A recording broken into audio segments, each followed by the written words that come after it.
everyone! Today, I'm gonna show you how to whip up a delicious stir-fry pasta right in your kitchen. Trust me, it's quick, easy, and oh so tasty. So grab your apron and let's get cooking. First, let's talk ingredients.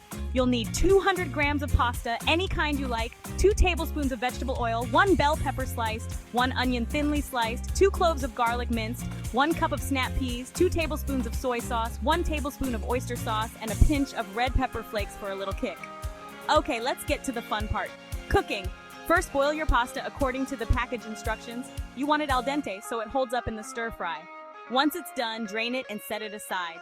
Now grab a large wok or a deep skillet. Whatever you got will work. Heat up the vegetable oil over medium-high heat. Toss in the garlic and onions and stir them around until they're fragrant and starting to soften. Next, add your bell pepper and snap peas. Stir fry those for about 3-4 minutes until they're crisp but tender. Time to add the pasta. Throw it into the wok and give it a good mix. Pour in the soy sauce and oyster sauce and sprinkle the red pepper flakes. Keep stirring everything so the pasta soaks up all those amazing flavors. And there you have it, a mouth-watering stir-fry pasta ready to be devoured. Serve it up hot and maybe sprinkle some sesame seeds or chopped green onions on top if you're feeling fancy. Thanks for watching. If you enjoyed this recipe, don't forget to like and subscribe for more tasty dishes. Happy cooking!